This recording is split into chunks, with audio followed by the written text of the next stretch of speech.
Hey Raghunath, tell everyone about our Patreon community. Sure, Kaustubha. The Wisdom of the Sages Patreon community is an incredible online yoga resource. If you like the type of yoga wisdom and culture we share on the show, then our Patreon community is a great next step.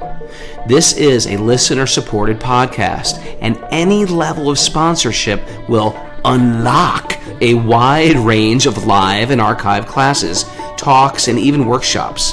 Raghunath teaches, I teach, and we have a host of other excellent teachers on topics ranging from yoga philosophy, asana classes, storytelling, Ayurveda, kirtan, cooking, meditation, and a lot more. We even have an incredible online Bhakti 12-step recovery group. So if you want to check it out, go to patreon.com/wisdom of the sages. All right, let's get it on. Om Namo Bhagavate Vasudevaya. Om Namo Bhagavate Vasudevaya. Om Namo Bhagavate Vasudevaya.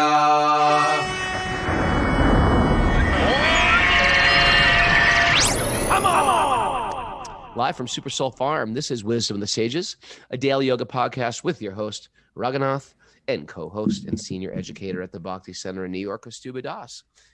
Welcome to the show, and welcome to Walk On Wednesday, where we bring one of our listeners who we like and we think have an interesting story.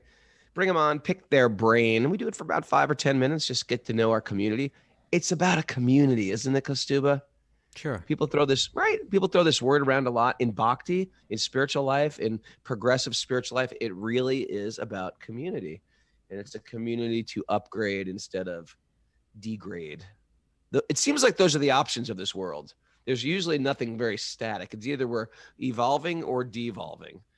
And when we collect all those evolves together and start to cut out and hack out the devolve, life becomes more and more sweet. So I'm glad to have Bob Healy on the show today. We call him the King of Hearts here in Wisdom of the Sages because he's all heart. And welcome, Bob. How are you? I'm doing good. Thanks for having me. Long-time listener, first-time caller. I used that yesterday. What is it from? Is it just like a radio?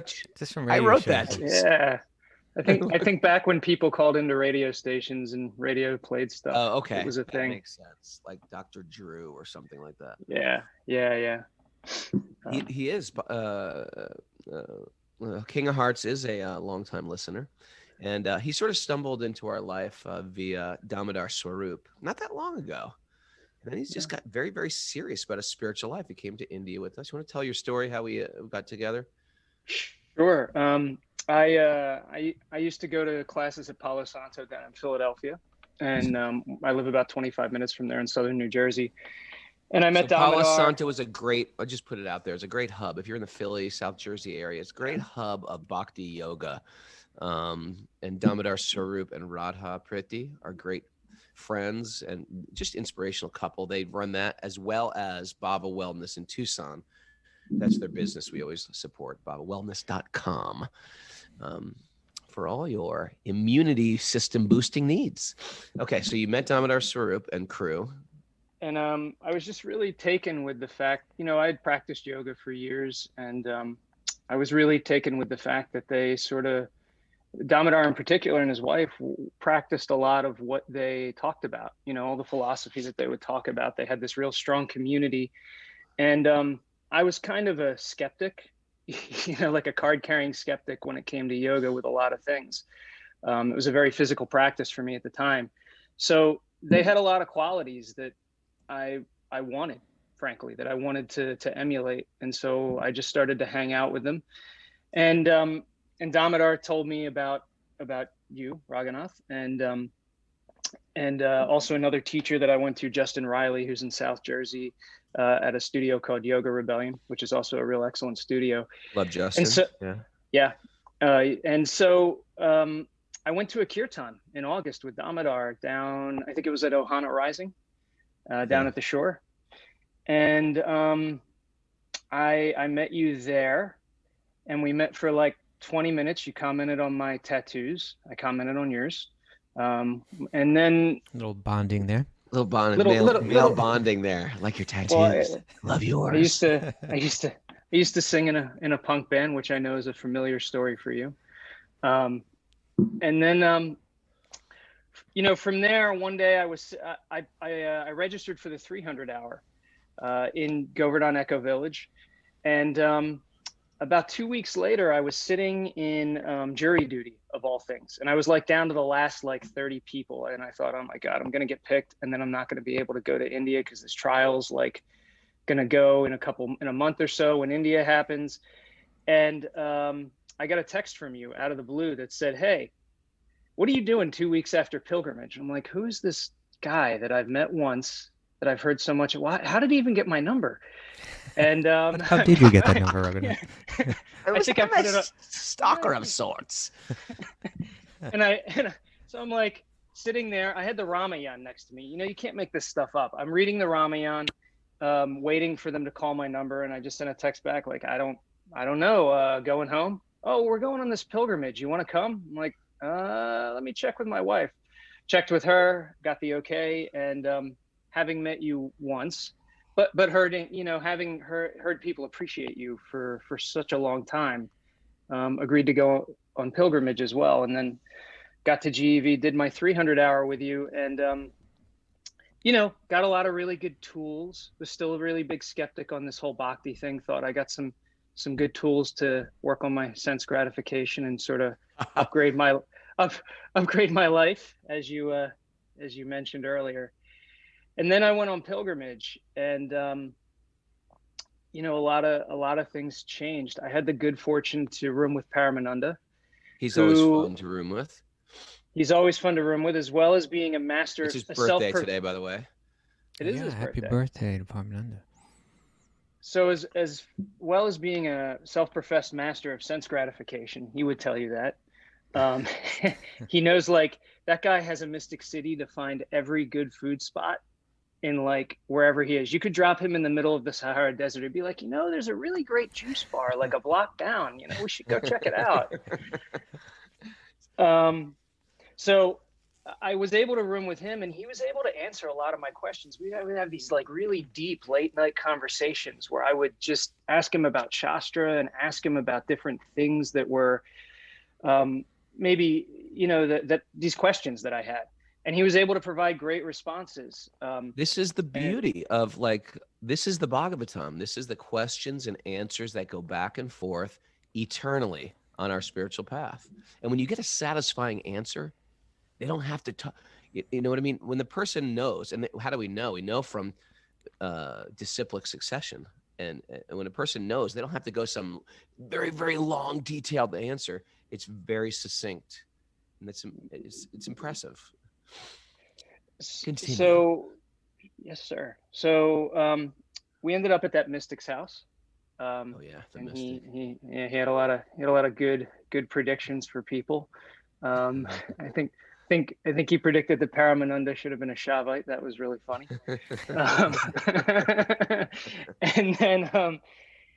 And then the next day we did that tour of Radhakund and Shamakund, which are these two springs outside of Vrindavan. So we had done Govardhan Parikram the day before. And I remember in Govardhan Parikram, I had decided, all right, I've been like a card carrying skeptic with spiritual practices my entire life. I mean, I was raised Catholic, and so spiritual practice, spiritual life was familiar to me, but I was also in a punk band. So I was like, well, anything that has to do with authority obviously needs to be questioned. When we went on Parikram, when we circumambulated Govardhan Hill, I remember thinking to myself, all right, I'm going to try this. I'm just going to chant for like 7 hours. I'm just going to walk barefoot, and I'm going to chant, and I'm not going to talk unless I absolutely have to. I'm not going to have any sort of wasteful conversation.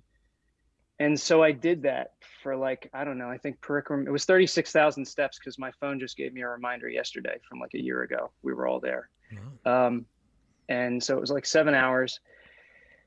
And, it's an interesting thing. You chant the Maha Mantra for like 7 hours. It doesnn't stop when you stop. No. At least for me, it didn't. It like runs through your head. Yeah. For like the next 24 hours. we were eating dinner at that mystic's house, and I remember stuffing myself with chapatis, and it's like every chew is like the Maha Mantra. I mean, went to bed chanting it. So the next day we went through Radhakund and Shamakund, and we did the whole tour of those that area with Mohan Panda. I guess he's a Brahmin friend of yours that you've known for 30 some years, since he was a small child. Mohan Panda, since he was 11. Radhakund Panda. Yeah. And at the end of the tour, Paramananda was like, I want to bathe in Radhakund and Shamakund. You want to do it with me? And I thought, yeah, okay. Yeah, sure. Seems like a fun idea. Seems like something I can put on Instagram later. Seems like a,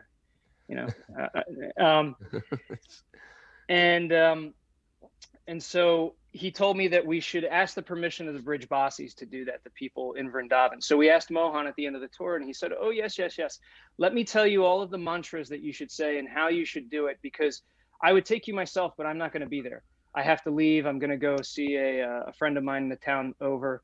But so he gave us a bunch of mantras, and then he said, you submerge yourself in Radhakund, you prostrate yourself, and then you submerge yourself in Shamakund. They're like a couple of feet apart from each other. They're the strip of tile in between the two of them. And you do that 3 times. And so Paramananda and I walked off to find gumshas, some little towels to tie around ourselves. And as we're walking back, I said to him, you were a brahmachari for like 10 years or something. You remember all these mantras, right? Because I don't remember any of them. And he goes, no, I thought you were listening. I'm like, all right, well, I guess we'll do the best we can. And as we got down to Radhakund and Shamakund, there's Mohan Panda. And he's like, my friends, how are you? I'm like, I thought you were supposed to be. He magically appeared. Yeah. Mohan It was Panda like has that like in that. him. And he said, I'm just about to leave. I stopped to give a sadhu some food, a sadhu that I know some food. If you had come 5 minutes earlier, I wouldn't be here. And 5 minutes later, I would have been gone. But now that you're here, I can take some time. Let me take you down, and we'll do this properly. So, we got down there, we stripped down to this little towel.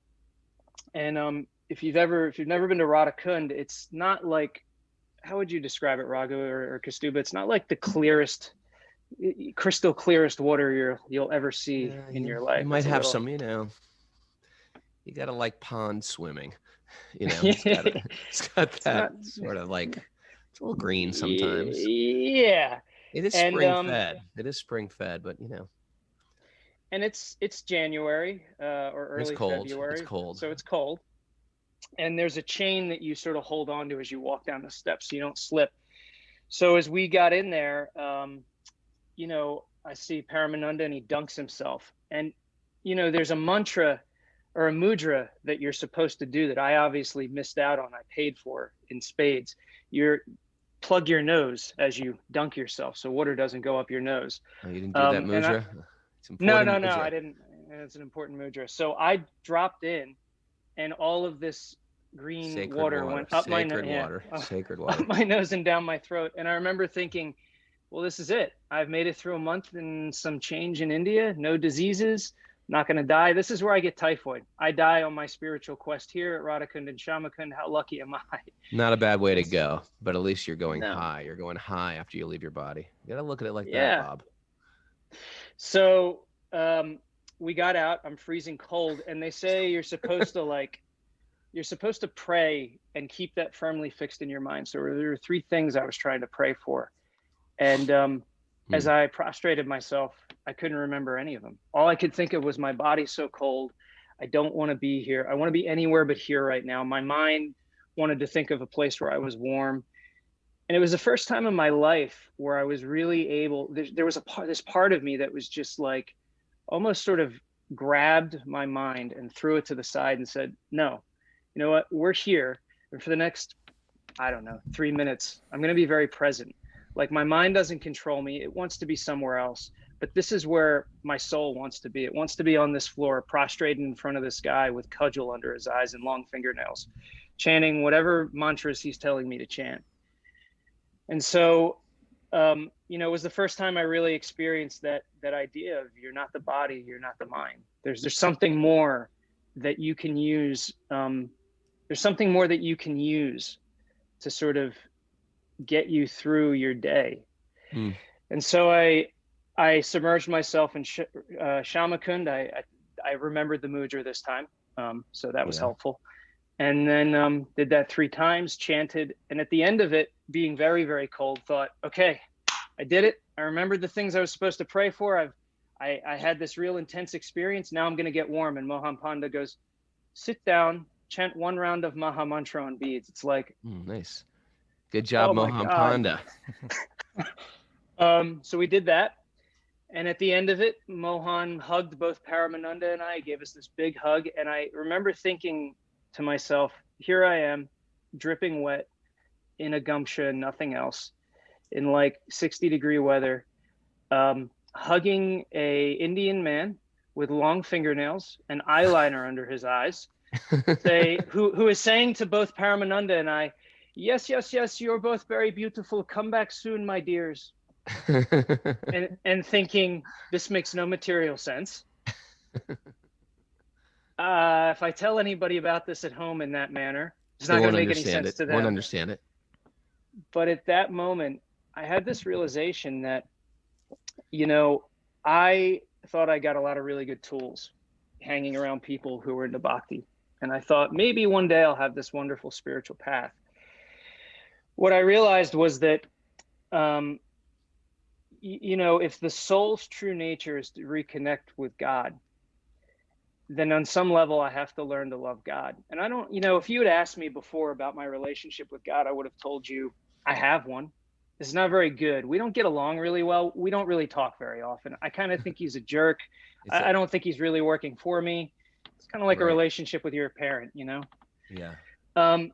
And something Kaustubha had said when I was in GEV had really rung true with me at that moment. If my soul's nature is to love God, to reconnect with God, if I love someone, by definition, the things that they love have to become the things that I love on some level. And that's a tall order if you're going to love God, because Krishna loves everybody. So you got to learn to love everybody. Ooh. Which is daunting and hard. And I remember thinking, you know, on some level, I sort of always knew that. This was not a foreign concept to me. And it's not so much that I had to drop my skeptic card, that I had to believe in something, you know, that I had to opt into something. At that moment, it was more, I'm confirming something that's already been a fact for me for a long time. I just didn't have a name for it, and I didn't have a path that I really felt described it for me. And so at that point, I lost my material mind. You had one of those famous Radhakund aha moments. It was beautiful. Well, you know, the thing is, we always thought, well, this guy's a singer of a hardcore band because he's the singer of the Ghouls, and a yoga teacher. And then we stumble upon the fact that he's the CEO of the biggest yacht company in the world, which is sort of interesting, liking yachts. I'm a executive co-chairman. I've got a cousin who's CEO, and we employ about 1,600 Oh, you're just the executive co-chairman? And you invited him on for Walk on Wednesday? I thought, what? Yeah, we so taking all these spiritual 1,600 principles, applying it to the Ghouls is one thing. Applying it to a position at the yacht company is another thing. I've been really, really blessed in life. We've got a good family, and I work with them, and we have a good relationship. But, you know, coming back from that made me a better person. It made me a better husband. I'm hoping it'll make me a better father. My wife's due in June. Yeah, we're all praying, and then little baby in June. And it made me a better coworker. I'd like to say boss, but frankly, you know, I work with the people that I work with. They don't necessarily work for me, and it made me just a better person to be around. And that's not to say that like I got home and I was like a saint. Although for like the first week, you kind of feel saintly after you feel very high. For a week coming back from it. Yeah, I go around blessing people. You feel like You feel like I got this sense gratification thing under control, and then like you see a pint of vegan Ben and Jerry's, and you're like, nah, I don't got anything under control. Yeah, I hate that when you really think you've actually evolved and you realize, nope, I'm the same old Yeah. dude. But Anyway, I that have is. Go ahead. Go ahead. I just wanted to say that I can't tell you and Kaustubha and Mara and Daniel and all those people that were on that trip how appreciative I am of your association, and the fact that I feel myself very, very fortunate to know souls like you. Thanks, Prabhu. And it's beautiful. I think you nailed it on the head. Like what Kaustubha quoted was, when you fall in love with someone, you learn to love what they love, and Krishna loves everyone. People tend to think like, oh yeah, it's stupid religion, but people are focused on God and they're just rude and cruel. But it says right in the Bhakti literature that this is like the most neophyte, that you understand there's a deity on the altar. If you have a relationship with a deity on the altar, but you can't relate to any of the devotees, you're not very evolved at all. You have to learn to love everyone, and that is a tall order. And taking that back into your workplace is quite beautiful. And not only that, it changes the mood and the atmosphere of the entire company. How many employees do you have? Yeah. We got about 1,600 throughout the entire company. 1,600, man. I can barely organize my room, my bedroom, and you're like my stuff's all over the place. Yeah, these one of these people. You're too qualified. You're too qualified for even being a friend of mine. But thank you for letting us serve you. I feel underqualified to be your friend. You know, King of Hearts he's one of these guys that I really admire. That's like kind of living the Bhagavad Gita in the modern age, right? He's got big responsibility in life. You know, he's got, like I said, 1,600 employees, and you know, he cares for those employees. You know, he wants to make sure. You know, he could be greedier. You know, but the question is, did he care for them before the Radha Kund did? Or did he just, right? That's the question. You know, but he's you know, it's that kind of you know, I'm sure I can see, not that I met Bob in January, but I can see in his character that he's the kind of person that had a certain sobriety to him, you know, because a lot of people in that position, you're making money, you got lots of employees, you got a certain amount of power, a certain amount of wealth, you get lost in it. And I could see that, you know, Bob felt more calling to be Dharma, you know, to live a Dharmic life, to not get lost in that, and to be responsible and to serve. And so that service attitude is, you know, it just kind of permeates his character. And we see with his spare time, what does he do? You know, he starts a Bhagavad Gita reading group, you know, and he gets together with others, and not at all with any kind of ego in it. You know, a lot of times people learn just a little bit and then they want to kind of pose as like a big shot or something, you know what I'm saying? Or there's some ego always mixed in it, but with Bob, it's just like service, you know. You know, I think, yeah, that is beautiful. And he mentioned this interesting stage in development. And I noticed this as a yoga teacher, that people want to take a training with you or take a workshop with you because they're thinking about, okay, I can get this and use it for my teaching. You know what I mean? It almost becomes like another degree on their, you know, yoga certificate on their wall. And there comes a point where you cross a threshold. You're like, I don't give a crap about a certificate. I want pure love of God. You know, they're all tools, like skill awards on your Boy Scout belt.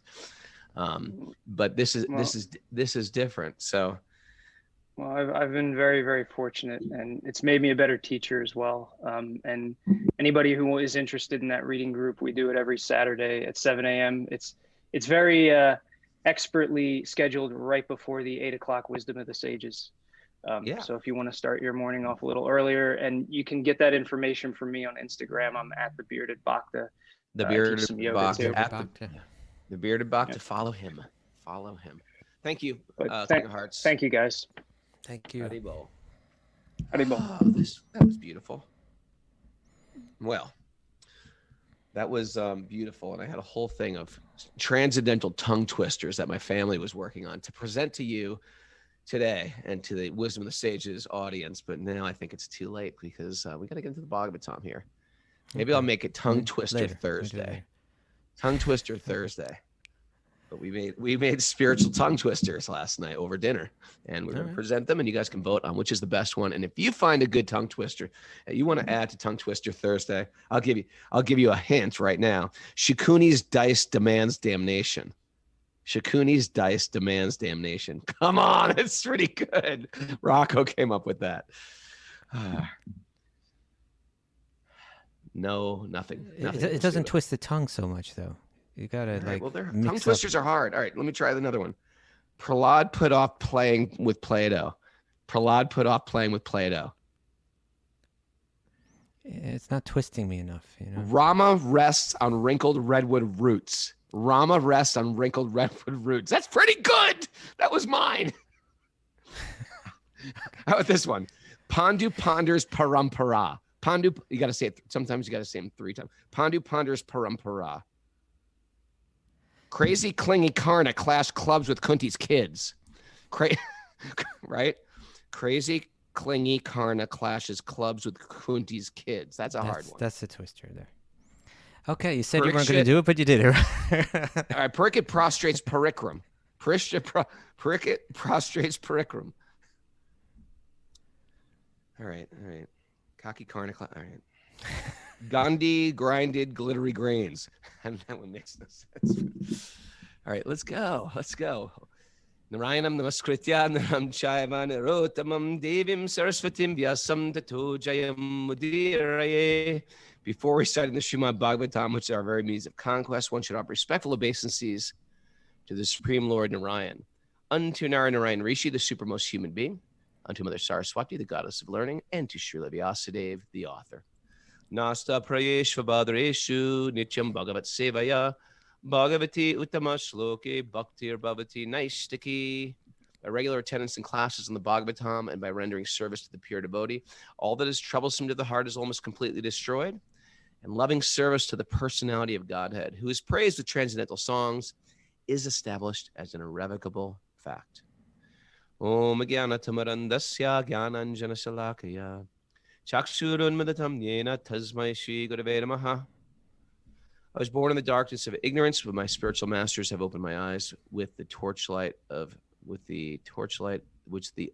ointment of knowledge. I'm getting the 2 translations mixed up.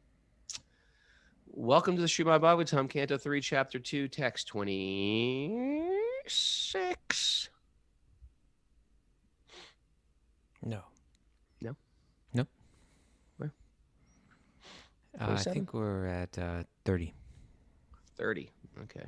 I'm a day behind in life. Sitting here in my quarantined world.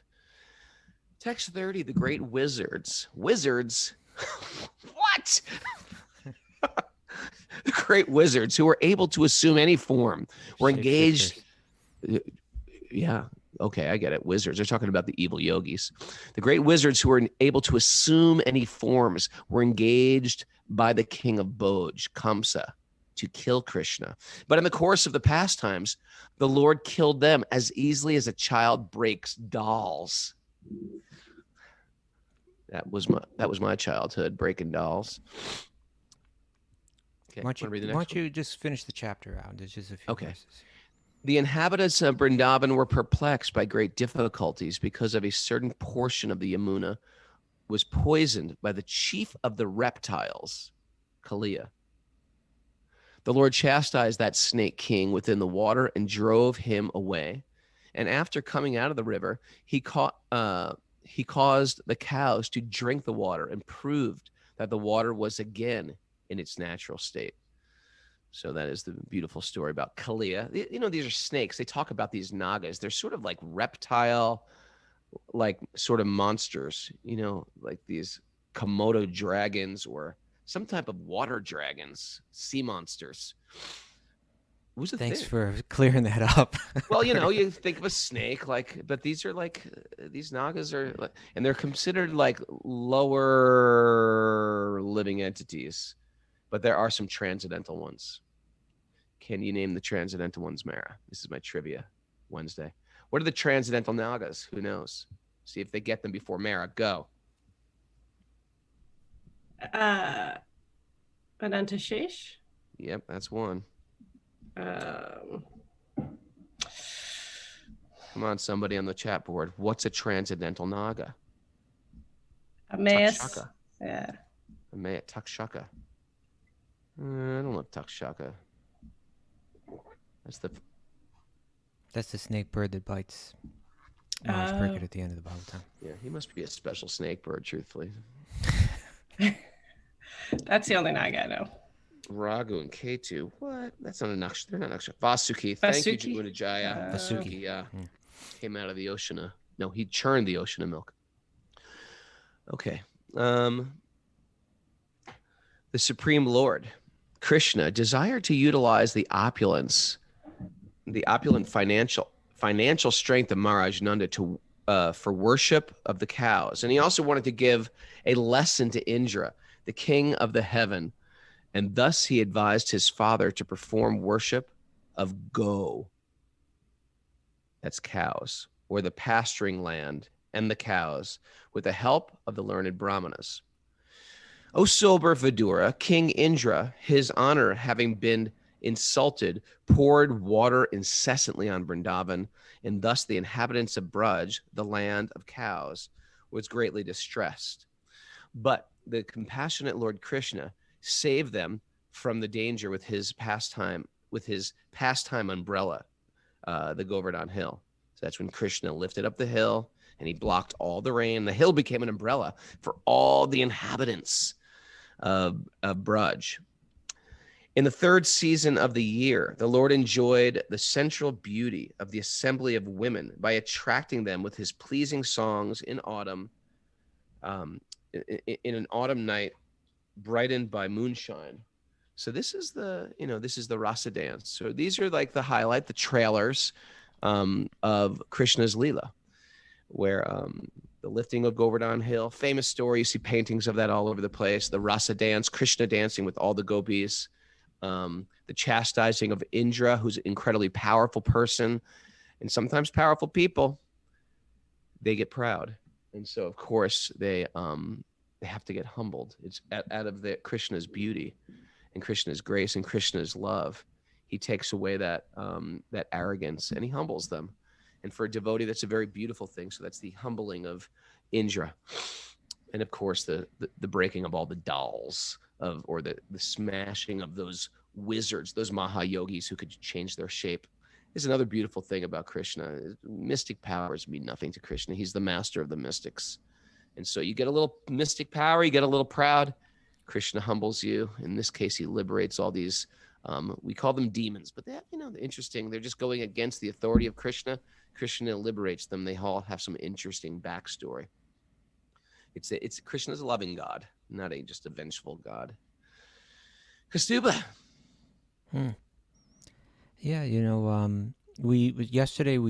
this is again,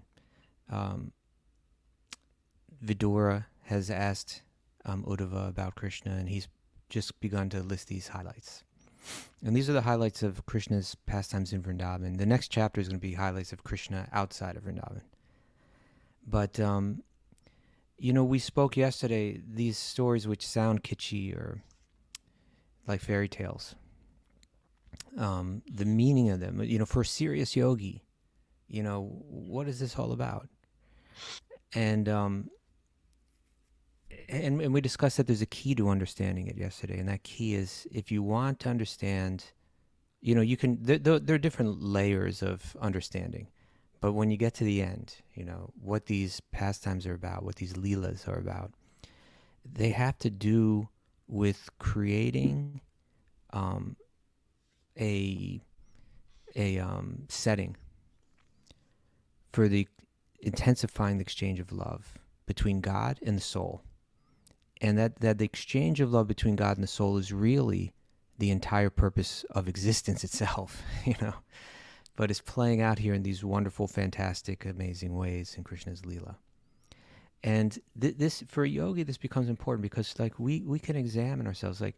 Yogis are interested in purifying the mind, right? Yogis, they can recognize that my desires, my material desires, have made me a slave to my mind and to my senses, the senses of my body. And that's causing me suffering. and it's got me locked into a wheel of suffering, right? Rotating wheel of samsara, birth and death and karma, things coming back at me and all of that, right? Yoga's Poor meant choices, to poor poor choice, choices, yeah. again and again. Confusion and the kleshas, all of that, right? I've become locked into a cycle of suffering. You know, there's enjoyment in life, yes, but it's followed by suffering, and I've been locked into that, and it feels unnatural, right? I want to solve that. I want to get to the bottom of that. And so that desire, you know, the desires within us, if we examine them, really, what are we desiring in life? You know, if you really get honest, we see that we're all desiring love. You know, that's kind of what's driving people. And different yogis will interpret the Vedic literature in different ways and come up with different ideas about it. But, you know, here's a question. Here's like a fundamental question that's related to understanding Bhakti Yoga. Is my desire for love, is it something that's completely alien to my true self, to my soul, you know, that needs to be identified and eliminated by my mind? Now, many yogis will say, yes, that's a fact, right? Huh. Because, you know, in the end, there is only one, you know, there's only one divine energy, and any kind of form or any kind of individuality is illusion. You know, that's the non-personal or impersonal interpretation of Vedic literatures. You know, the Advaita Vedanta view is like that. So therefore, love is an illusion. It's something that a yogi is going to have to identify. Oh, I've got this illusion in my mind. I need to eliminate that from my mind. Right? Attachment is causing me All pain. all if you've been in attachment is wrong. love, if you've been in love, there's pain mixed with the great joy. Right. So is my desire for love something that's alien to my true nature and I need to wipe it out? Or is my desire for love something that's part of my nature, but that's become warped or transformed in some way through contact with something foreign to it, and it simply needs to be purified of that influence, right? In other words, to love, to feel love, to give love, that's really what I'm made for, made of. That is my nature. But somehow, in my sojourn through this material world, you know, being in a material body with a material mind and material senses, moving through a material virtual reality, that nature is coming out warped as it comes through the mind and body. And if I can get the mind set straight, right, if I could correct that, then that nature to love will not be destroyed, but actually it'll fully manifest. And that's the idea of Bhakti Yoga, right? That it is our nature to love. And that through contact in the material world, you know, we've become convinced, our mind has become programmed with ideas that are just causing us suffering. So that's, you know, Prabhupada, he wrote in one commentary, this is, I think it's text 337 in the Bhagavad Gita, that Prabhupada wrote, when a living entity comes in contact with a material creation, his eternal love for Krishna is transformed into lust in association with the mode of passion, right? So like, and here again, lust doesn't necessarily mean solely sexually, but It's the love of the temporary, yeah, the love of the material world. you could say like that.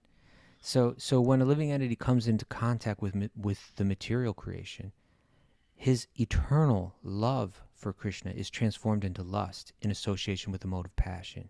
Or in other words, the sense of love of God becomes transformed into lust as milk in contact with sour tamarind is transformed into yogurt. Right? So you have milk, and when you add a foreign agent to it, it transforms, it takes on another form. And so similarly, our nature is to love, but when it comes into contact with the material mind and the material body and the material energy, that love, which is our nature, gets transformed into material desire or lust. And all we're interested in as yogis, as bhakti yogis, is transforming it back, right? That'll be the goal of yoga, right? And so that these pastimes, these leelas, are meant to help us understand this a lot more deeply. Three were mentioned here today, right? Three big ones. They're big ones, right? Govardhan, right? Lifting him Govardhan Hill. Rasa Leela. The Rasa Leela, and the pastime with Kalia, the snake. Kalia, yeah. And in each of these pastimes, you see how they're all about, again, God and God's exchange of love with the soul, right? And how it plays out, not only how it'll go into great detail about the varieties in which that love may play out. And again, great philosophers and books, lengthy, dense books of philosophy and theology are written about these leelas and understanding them more and more deeply, analyzing them more and more deeply. But each one is really special, You got a favorite, Raghu? I'm gonna go over on Lee. This is my favorite, of course. Okay.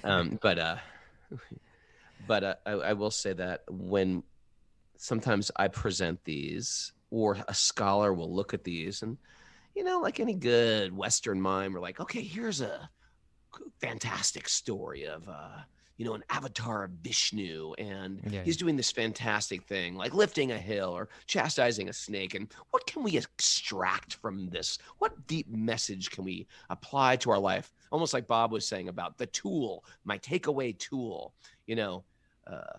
Pride is no good, and this is a symbol of and that is there are lessons in these leelas. And sometimes you present them to a newer audience that, there are lessons that we should take on. If we get proud, pride becomes before the fall. Is that it? Pride comes before the fall. Yes. And, but after a while, you start to realize we're not just extracting that lesson. It's the Leela itself that wakens up. It's the fantastic story that is the goal, not the lesson is the goal. The fantastic story is actually fulfilling my heart, and I want to hear it again and again. That's why we can hear these stories. We have heard these stories again and again, and they don't get old, because what it's doing is, like you said, it's returning our heart back to the source of where our love is. And we're finding a very sublime peace coming from it, instead of a turbulent type of love of things and love of stuff of the material world. It's waking up that long lost passion we have for divinity, a genuine type of love. But go ahead. Your point is the rasas come out now and all these things. The various rasas come out, and even more fundamental, and we can discuss that, like how in one pastime the varieties of love will be displayed. But I was going to say, even more fundamentally, is it's mentioning another kind of key or another takeaway that one could focus on is really essentially what's the difference between something material and spiritual, and in terms of our consciousness, in terms of our what does materialistic consciousness look like, and what does spiritual consciousness look like according to the Bhakti-yogis? Now, spiritual consciousness would mean consciousness that's entirely in tune with my eternal nature, and material consciousness would mean somehow out of tune, somehow warped, somehow twisted, right? And essentially we see that the difference is that materialism has to do with selfishness and the mistaken idea that I'll become happy when I'm the center of the equation. Whereas spiritual consciousness has to do with selflessness and the apparent paradox, right? That my individual happiness will be served when I let go of all selfishness and I become a servant rather than, a giver rather than a taker, because that is my nature, right? And so in Krishna's Leela, we see Krishna's the center, but everyone's experiencing transcendental bliss, and it's playing out in these far out dramas that are ultimately controlled by Krishna's energy as well. Like Krishna's like so powerful, and it's the kind of thing where it's just like, imagine if you were God, what would you be doing with your time, right?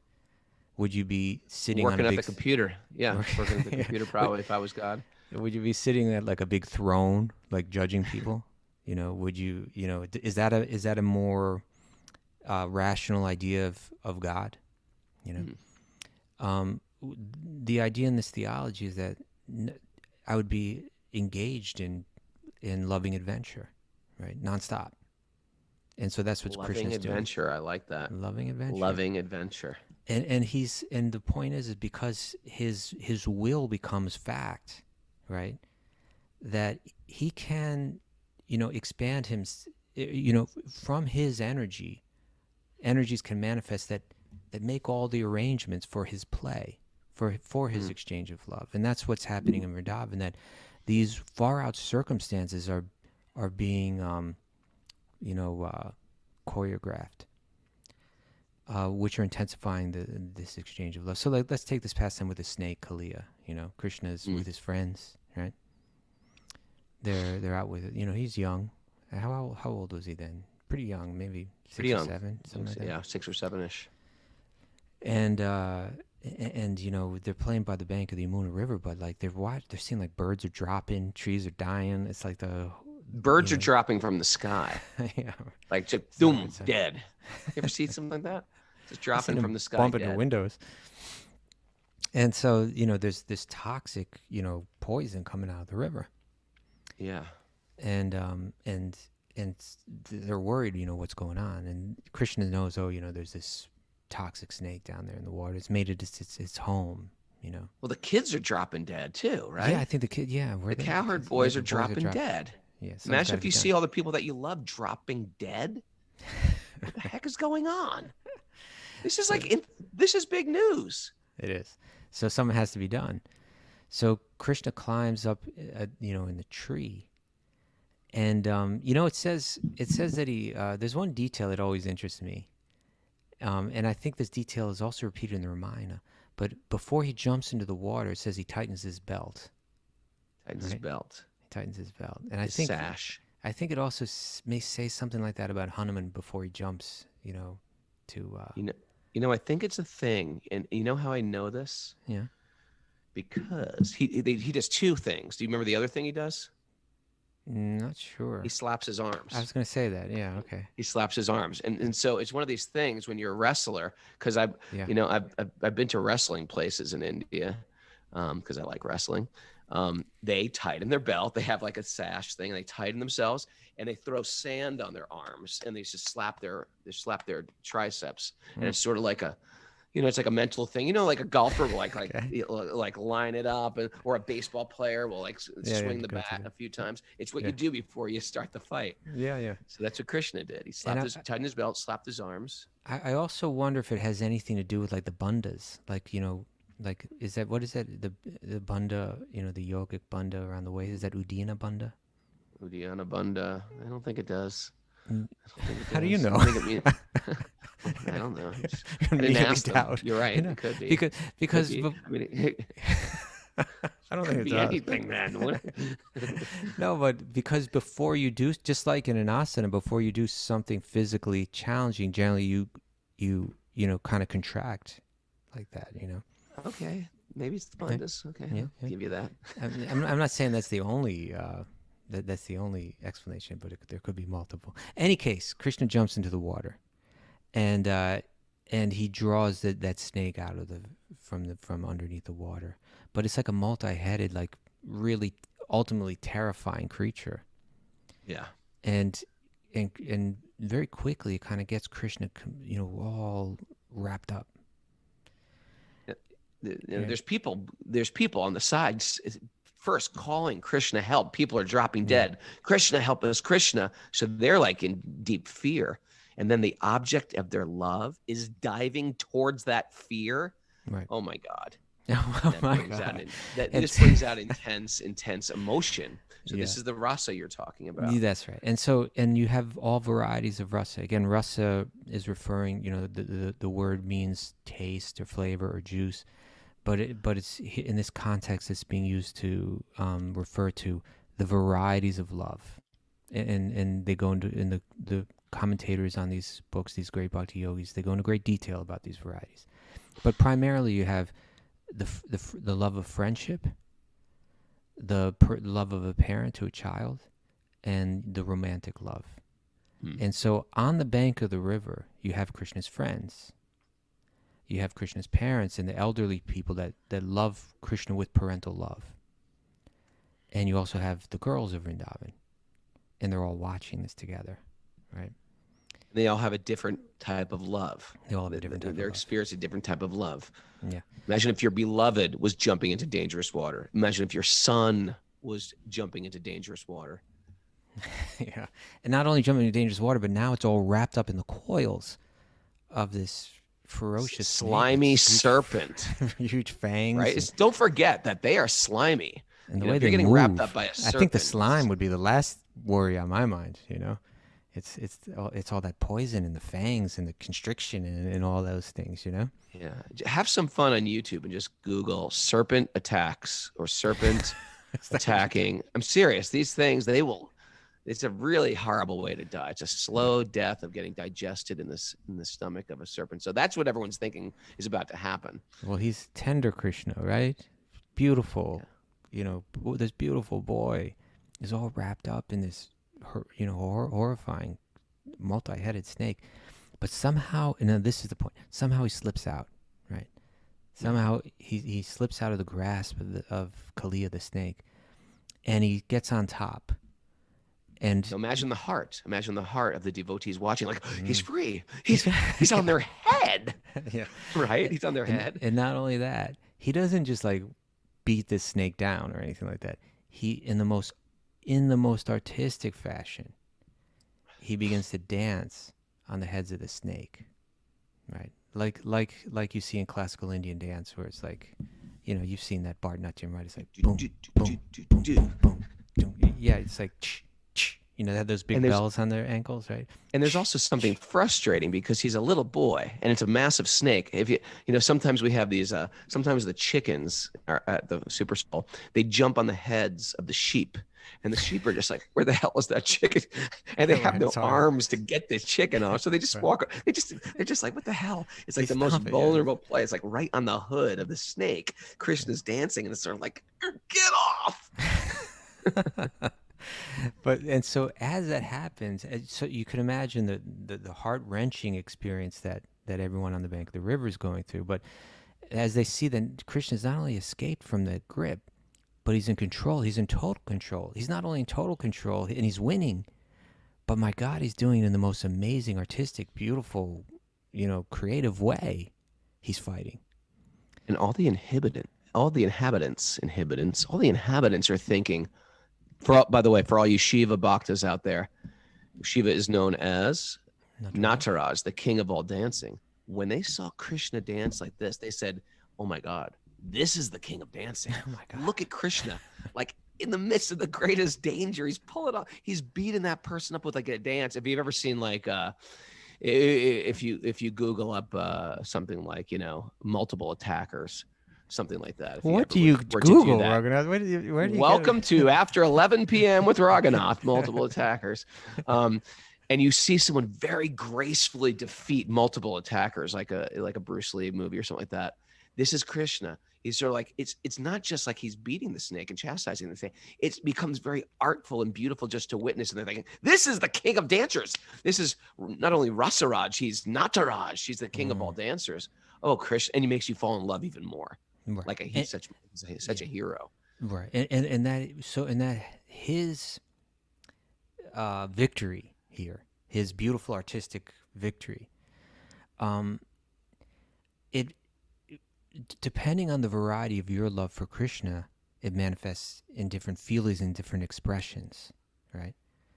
I can see that you're totally distracted right now. Nodding, listening, meditating. But for the boys, right? If you actually love a friend and there's no envy there, right? There's none of that. As we were discussing before, there's nothing that's warped their love for Krishna. Right? There's no selfishness that's warped it. So there's no envy at all. So when they see Krishna dancing on that snake, how do they feel? They feel deeply moved, deeply in love. But as a friend, right? But specifically as a friend feels for another he's friend. my hero. He becomes my hero. That's our boy, right? That's he's one of our Krishna, guys. Right? He's doing it. Yeah. Yeah. He's not on the enemy team. He's like, he's your friend. He's ultimately your, you got the friend that you're really like, I look up to you. Like I look up to you. Come on. You know But it. yeah, like when you were on Joe Rogan's show, I was like, yeah, right? That's my boy. That's our Raghu. Don't say something Yeah. stupid, Raghu. Don't say something stupid. I bet there was a lot of that there too, on your knees in front of your deities. Please, my lord, my dear lordships, please empower Raghunath to not say something stupid in front of 12 million people. But that's a That was my special. prayer. But there's a flavor for that, right? And everyone wants that in their life. This love of friendship, right? Yeah. But then the parents, they had a different kind of love, right? Yashoda, Right. Nanda, and the other, they're like, almost like, how is it possible that our little boy can be doing this? You know, it's the wonderment of it all, you know? Just like a parent must feel like when the child does something special, it's like, I can't believe my child's Spelling doing bee. this. Spelling bee. My Yeah. child won the spelling bee. Spelling bee. Oh, this is incredible. But I Or now, think, sometimes kids do just magnificent things. You're like, what? isn't did that like that as a parent? Like when the child speaks its first words, when it takes its first steps, every time it does something, you know, then it's like engaged in full conversation. It's like, I can't Did believe you my child's see doing that? this. Yeah, right. The child waved. Oh my God. Anything for a parent. So that's you know, so there's an exchange of love between the parent and the child when that's happening, and there's something to relish in that love. And then of course the girls are watching. Now they're totally already completely captivated by Krishna, by his beauty, by his heroism, by everything. Now look what he's done. You know, like, I can't stop thinking of this boy.